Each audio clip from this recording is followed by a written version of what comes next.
Rick, I'm going to step away for a moment. I'll be right back. Okay.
Well, Burton got it.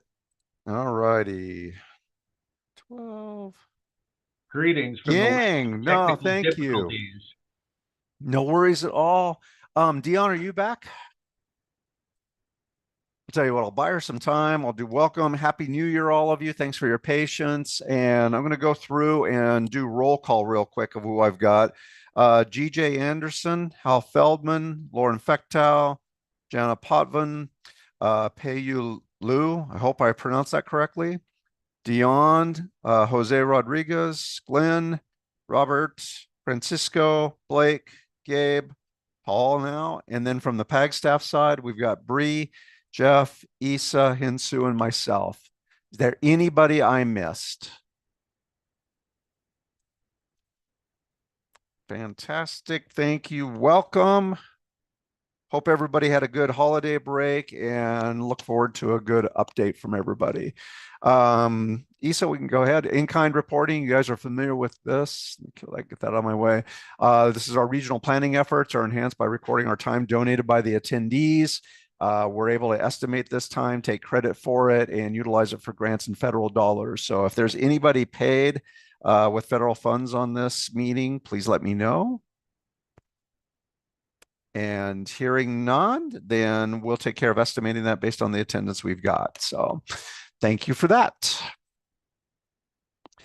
And our next item up. Okay, Gabe is back at a conference in DC enjoying the nice, warm, balmy weather. I'm sure he packed sunscreen, so he gave me a list of things to update for the good of the group on our safety efforts from the PAG side of the house. First and foremost, from the RSAs, 4 requests have been submitted. I guess when I say submitted, they've been shared with him. He has 2 that have actually submitted the applications and 2 more pending. So when he gets back next week sometime, he's going to look to start scheduling these and get them in the books. So he'll be in contact with you or be following up if he needs to get that application in. So we do expect that to kick off and be in good RSA mode through the first part of the new year. The HSIP, I think by now several of you have seen the announcement that came out. We know that was coming. It's for, I believe, fiscal year 27-28. Gabe will head that up, coordinating that as the PAG area representative on that. That's a requirement through the ADOT program on that.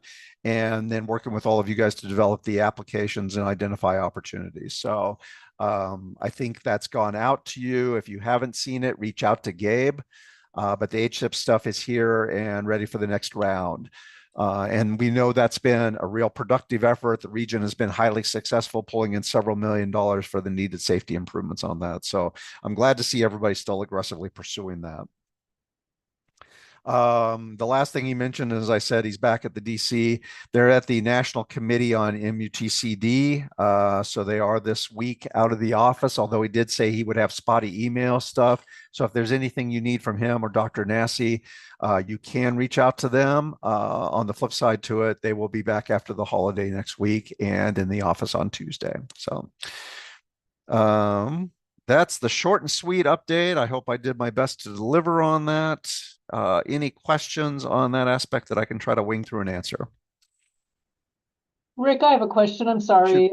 I missed it and you said it. In the past, PAG has had a consultant help look at the crash data to identify potential locations for HSIP projects. Is that going to happen this year? Yep, we'll still have the same service we've been able to provide in the past. Okay, thank you very much. You got it. Any other questions? If not, then our next item up is hearing from all of you on any safety activities. Anything of particular note, raise your hand, jump in. Anything from the jurisdictions you want to share with the good of the group. It's kind of a standing item. If there's anything hot and heavy or of interest, jump in and share now if you wish. Hi, Rick. Lauren from Pima County. I can provide some updates. I was going to say I didn't see hands up, so go ahead and jump in. Lauren, the floor is yours. Yeah, I can give a brief update on the SS4A effort. All the subrecipient agreements were submitted to the partner agencies. We have received some approvals and comments back that are currently in review. The documentation has been prepared for the consultant solicitation. We're just awaiting some action items to be completed internally and some information back from FHWA. So optimistically, the advertisement should be out within the next 4 weeks, we're hoping. Participate on streets in February. Perfect. And then just in terms of HSIP, we plan to pursue HSIP funding, but we have not identified any specific projects yet at this time. Got it. Okay. Pursue. And I'm going to go back because I want to make sure I heard it right. When you said the agreements are out with the member partners on this, yes, for their respective mayor and council approvals or the draft agreements going through their various reviews and legal review? Yeah, it's a subrecipient agreement associated with the match for the SS4A effort. So those can typically be, I think, signed off by the department directors. I'm not sure, that's kind of based on their internal organization, but those are in review. In review. Okay, so the draft agreements all going through review. Okay, so not quite approval yet. But that'll coincide with, so all basically you're running all these things in parallel. Solicitation preparation, agreement stuff. So that's why you're able to hit the ground in 4 weeks. Perfect. Okay. Fantastic. Any questions for Lauren? Okay, hearing none. Who's up next? Anybody else want to jump in? Sure, this is Paul. I'll hop in there. Paul, floor is yours, bud. We are getting ready to convert an RRFB to a hawk crossing on Rancho Saurita near Avenida Mitla. And one of the things I want to do prior to that is a before and after. Well, I want to do a before and after study to see how much difference it makes between the RRFB and a hawk as far in terms of yielding.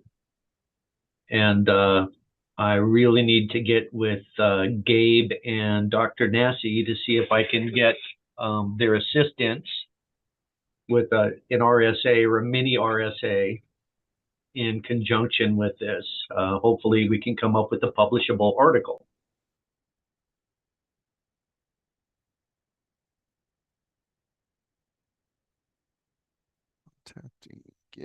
That sounds really interesting, Paul. Are those solar products or are they got regular energy? It's going to be solar powered and radio operated. There'll be it's a 4-lane divided collector with a 30-mile-an-hour speed limit. So I'm gonna use the existing foundations and put A-poles on both sides and on the median island. And on the approach, the northbound approach, I'm going to leave an advanced warning flasher because vehicles are coming kind of over a hill, around a corner, and across a bridge. So they need some advanced warning. Okay. I see it was on the list of items Gabe shared with me, so I'll make sure I keep that on top of his hot list and remind him when he gets back next week then. All right, can you shoot me an email that shares where I can get the request for the RSA?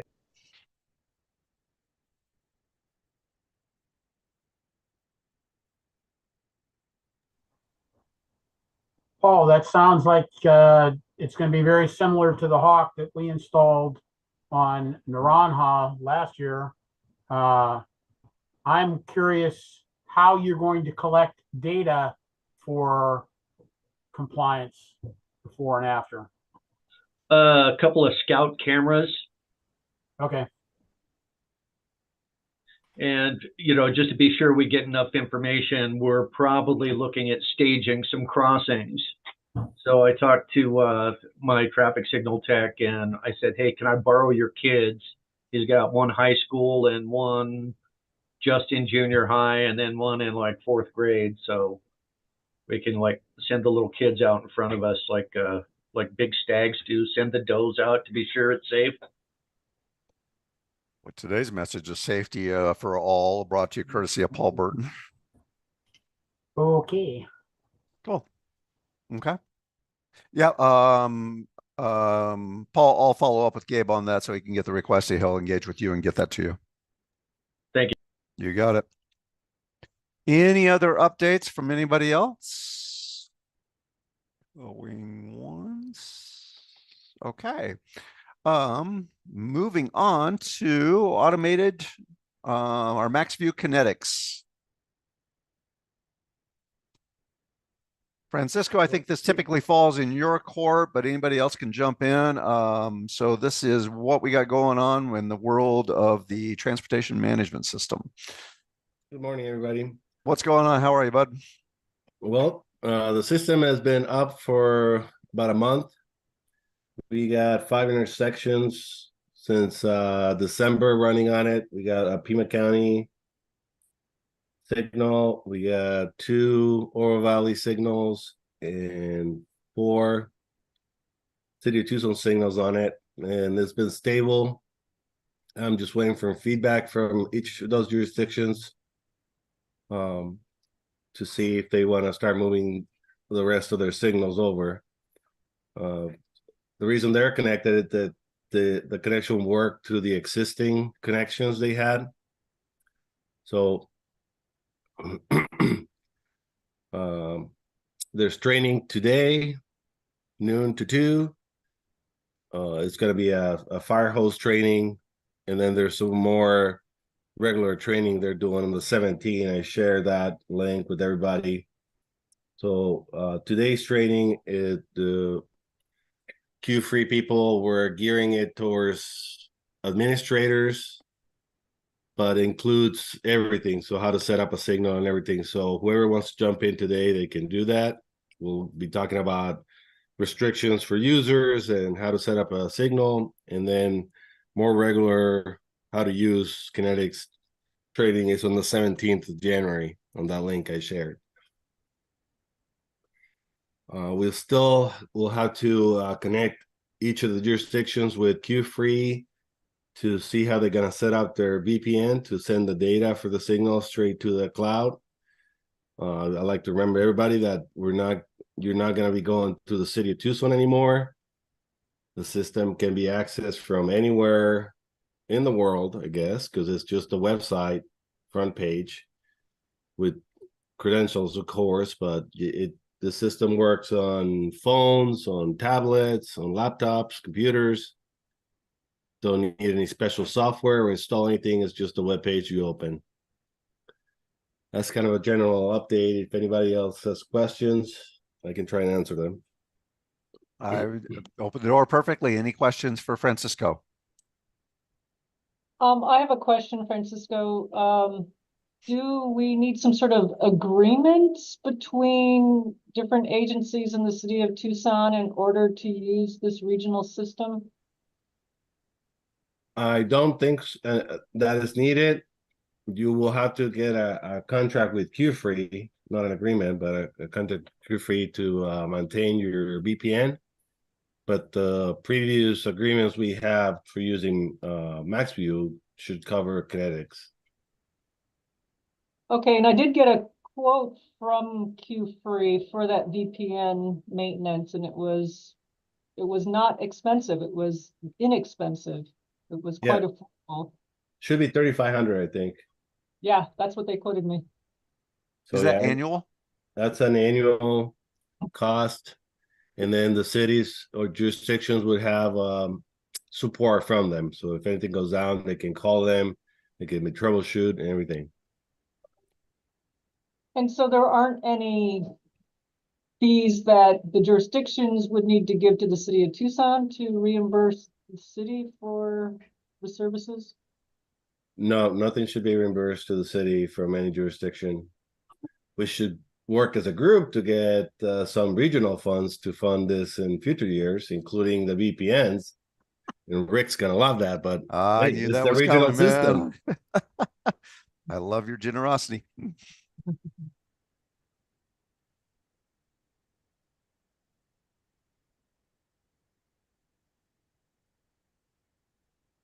Did that answer your questions, Dion? Yes, thank you very much. You I got was it. looking for a smiley face emoji, but I guess we don't have them.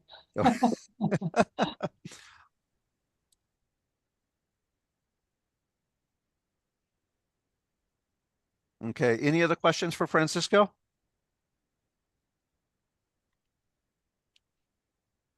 And training, I got that today. And the 17th, you said, Francisco, was the other training date? Yeah, there's another training set up by them, and jurisdictions have asked me for login credentials. We'll be setting those up after our training today. So either today, later, or tomorrow, we'll work on those. Okay. Any other, here are no other questions. Any other jurisdictional updates on any of this? Okay. Cruising on, then moving on to the next item. Signal communications, any updates from anybody on this activity? I'd like to chime here just to couple it with kinetics. We have the city is taking a route to do cellular connections to our signals. That's a short-term solution. And Verizon currently has like a $20 a month connection for your signals, and it should cover all your traffic, just not video traffic, but all your data. It's really easy to deploy, and it's an easy connection to kinetics if you go that route. And they also have a $50 unlimited 100 megabit connection, but you need to be serviced by 5G, so your signal needs to be in coverage of a tower. But that would cover all your video and everything you ever wanted to do with the signal. It's unlimited bandwidth and 100 megabit connection. So yes, you're looking to that. Okay. You said short term because still the end goal, if I remember right, plus what you've educated me on over the last few years, it's still going to have a hefty component of fiber that would catch up, correct? That is correct. Okay. That's still the dream scenario. And if I understood right, it was kind of going to be a hybrid version. You'd have fiber as carrying the main support part with cellular, then providing a complement as needed. Am I saying that right? Yes, because fiber deployment is slow and expensive. I was going to say, knowing what it takes to get fiber in the line, fiber in the ground. Ultimate is still fiber with fiber and cellular.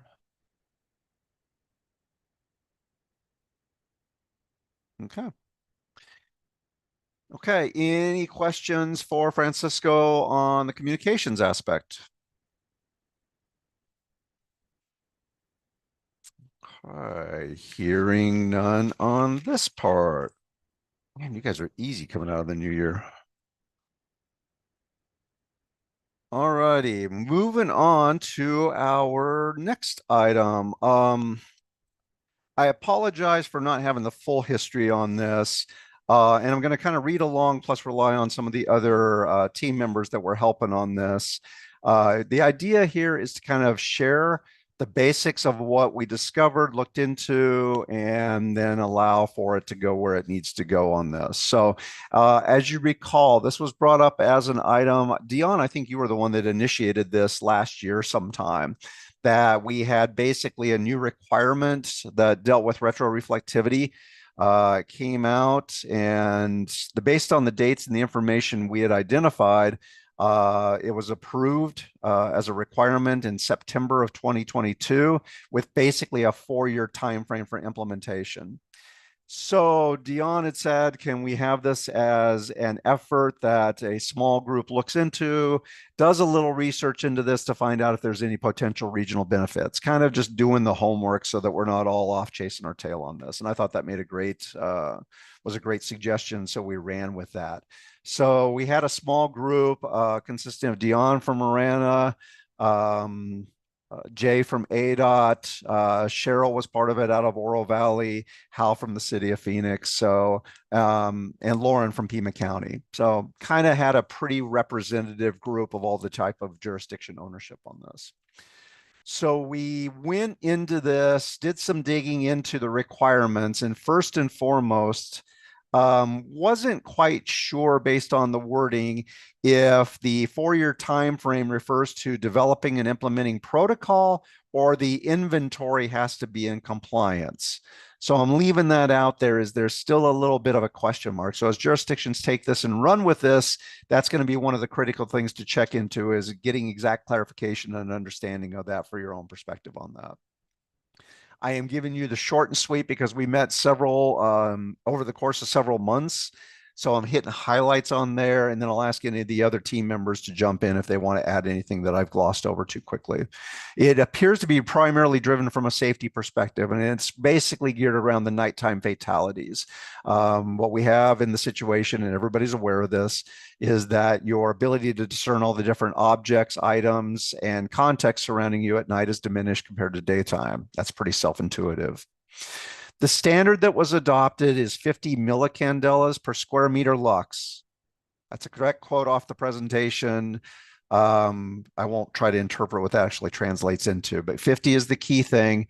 For longitudinal markings as measured in dry conditions on roadways with speed limits 35 mile an hour to 70 mile per hour. For roadways with speed limits 70 mile per hour or greater, the guidance. So they're differentiating between standard and guidance.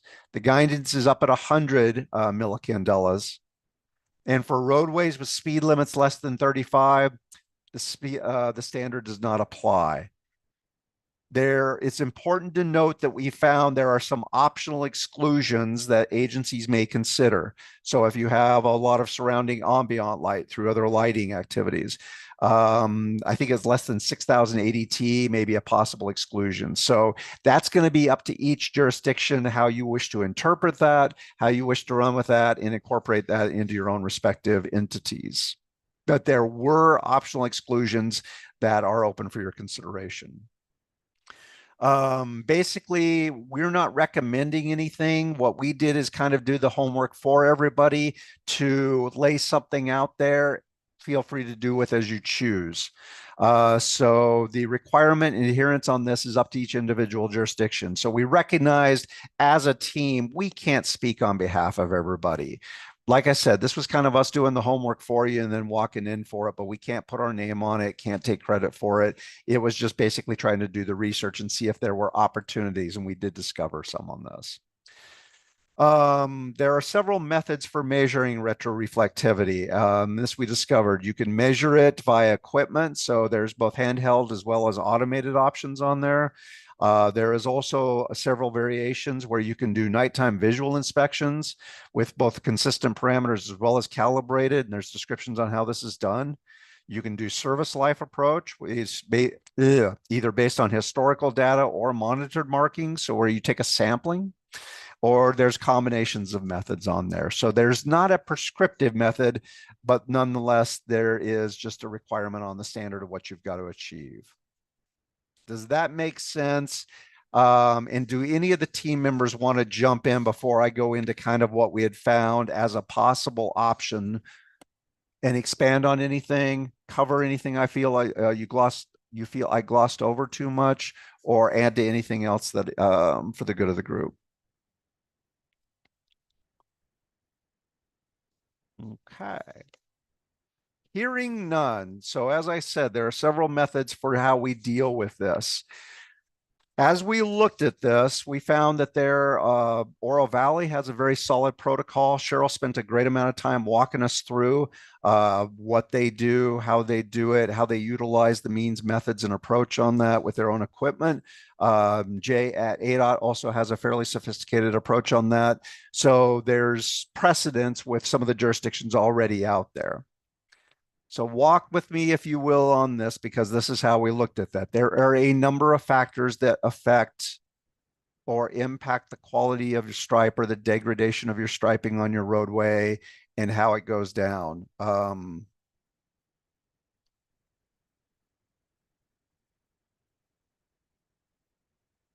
I'll make sure I'm not missing anything. Okay, so yes, there are a number of factors. The number one thing that everybody identified is that the adherence to the specs must be critically inspected and followed. So your initial applications are critical. That's going to set the stage for how it holds up. That's pretty self-obvious and intuitive as well. But everybody acknowledged there could be a lot of variability in there. So it's critical to ensure that what goes down on whatever surface you do, that application has got to be up to code. So taking into account all the facets that can affect the durability of striping on a long line application, what we determined is the primary, not the only, but the primary is really the vehicles. So what we came back with is a volume grouping. Basically 6,000 to 15,000. Why 6,000? Because there's the optional exclusion for less than that. Why 15? It made a nice even break number as we go forward. So 6,000 to 15,000, 15,000 to 25,000, 25 to 35, 10,000 ADT increments, 35 to 45, 45 to 55. What we found in looking very high clip level at volumes using PAG's MS2 software. So basically looking at what volumes are out there based on the latest and most recent counts. We found that Oro Valley has roads that do carry these traffic volumes for the three lower levels, 6 to 15, 15 to 25, 25 to 35. The Tucson and Pima County roadway network are the ones that primarily carry the heavier volumes at the 35 to 45 and 45 to 55. So we stayed off the state highway system because that's going to be at a different speed limits. So we've got representation across those jurisdictions of all the roadways. So I was saying that out of all the measuring, you can do a mix and match, or one of them is a sampling method. And the idea was basically saying, okay, if XYZ roadway that carries 25,000 ADT in Oro Valley seems to get about a 2.5-year duration out of its stripe degradation, then a roadway in Sahuarita that carries 25,000 ADT would probably be in a similar type of situation. distinguishing different factors, but we're in a fairly similar region in the metro area. Mount Lemmon excluded in some of the other peripheral areas. So that was the logic on that, is that whatever the stripe duration is in one jurisdiction on a similar roadway, it would likely be the same in the other.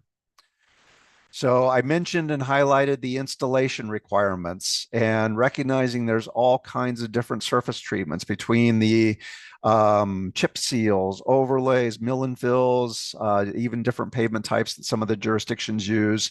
Those are all fairly consistent here in the region. We use pretty much, outside of the interstate system, we don't have a lot of concrete we put it on. We're an asphalt or a bituminous based.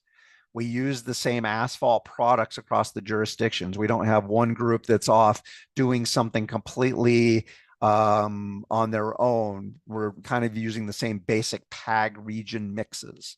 We have the similar environmental conditions when you exclude Mount Lemmon. So that's why the whole logic that a lot of that stuff has a consistency here in the region, and that volume is our dynamic variable. So we could isolate it to that. We also, as we were going through as a team, and as I highlighted, Oro Valley's methodology, they've got a very sound principle protocol on that. They've got standard operating guidelines. So it served as a good template on that.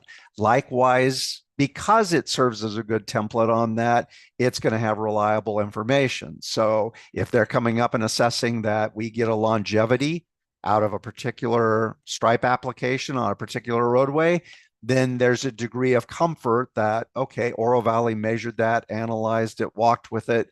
Then we know we can use that with some degree of reliability for South Tucson, Sahuarita, Marana, XYZ. So that was the underlying assumption in there. I'll pause on that because that's a lot of grains of sand, or pick your cliche on that, take it with a grain of sand or a grain of salt.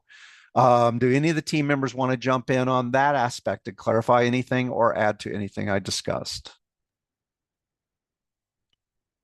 Okay, still hearing none. I pray I'm on the good path on this. So then basically this would be an optional protocol. This did not come with recommendations. I'm putting a lot of caveats on this because as team members, we recognize we're not speaking on behalf of everybody, but we're presenting your homework to you now. Take it and do with it as you wish when you put your name on this.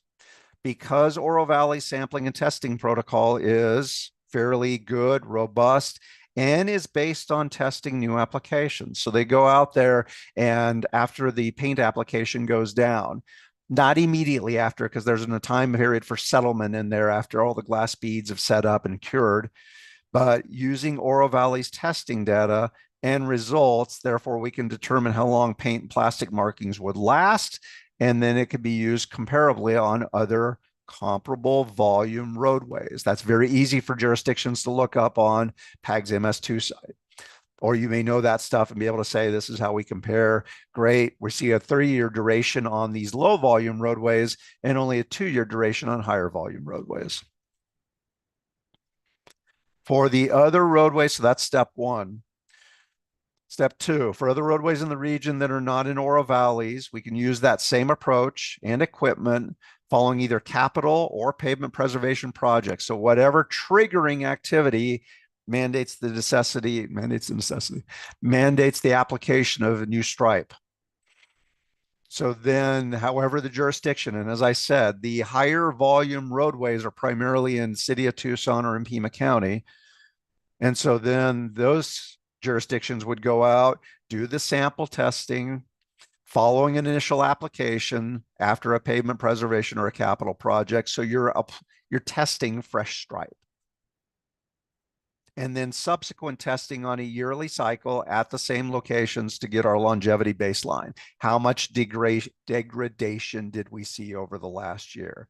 So there is some work, if this mentality is bought into, that the two larger jurisdictions would help set the overall inventory on the higher volume roadways, just because the smaller jurisdictions don't carry anything at that volume or that magnitude.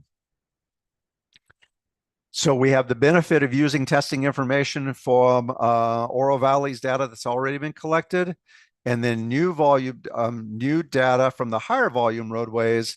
Basically, then there's the opportunity to say, okay, region wide, what kind of protocol do we want to follow?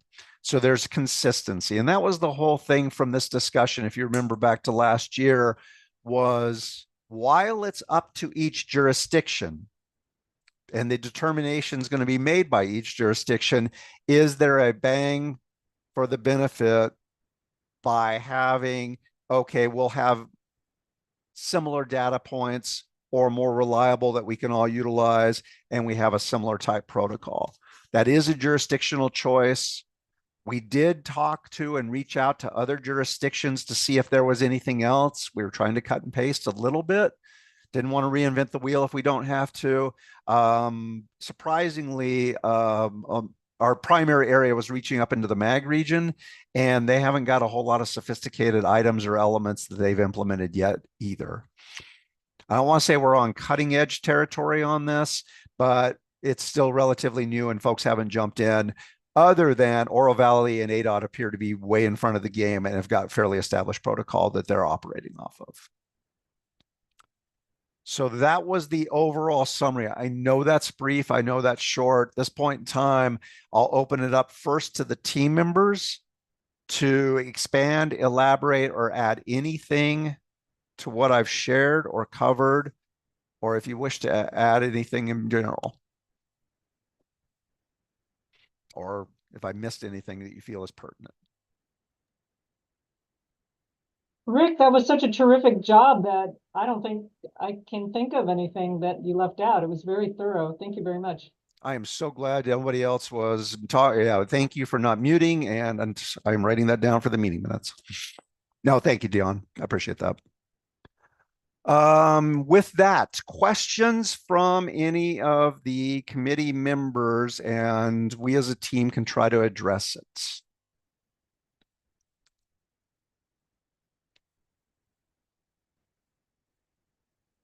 Okay, my ego is going to explode here if there's absolutely nothing out there.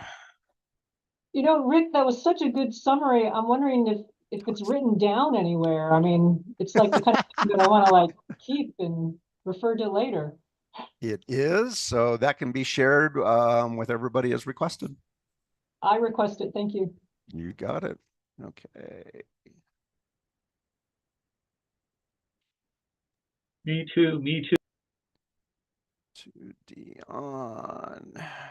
And Rick, this is Cheryl. We're just kind of putting it out there as a guidance for everyone to have information to follow. We're not adopting it like region-wide as a practice or anything.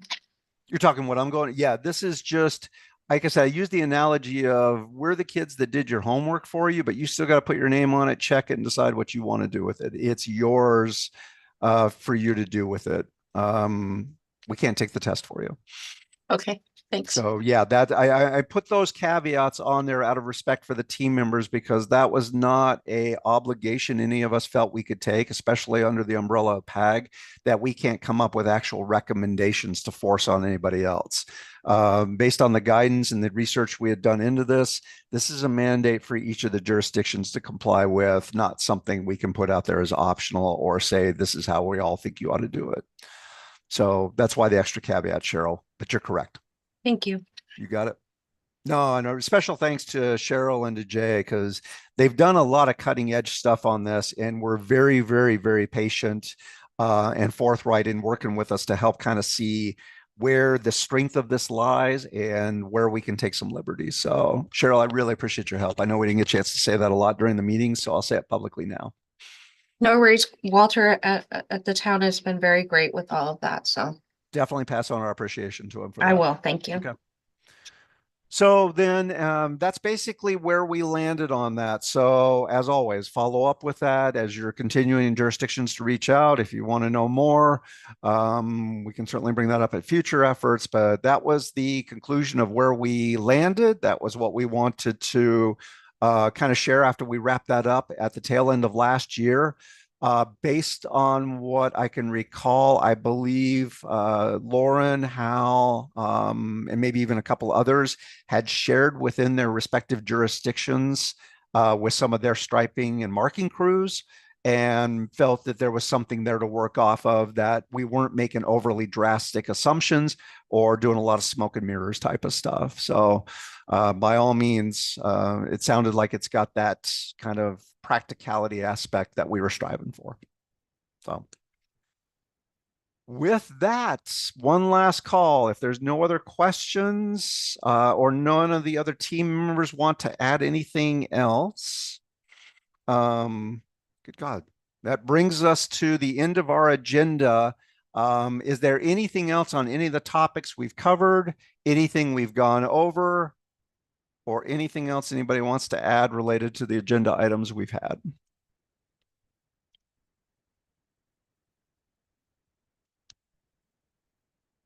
Hearing none. Okay. In that case, please keep your calendars marked. I like this bi-monthly cycle. So our next targeted meeting would be, and obviously I'll call meetings if opportunities arise for something different. But our next targeted one would be Thursday, March 14th. So if you can block that out.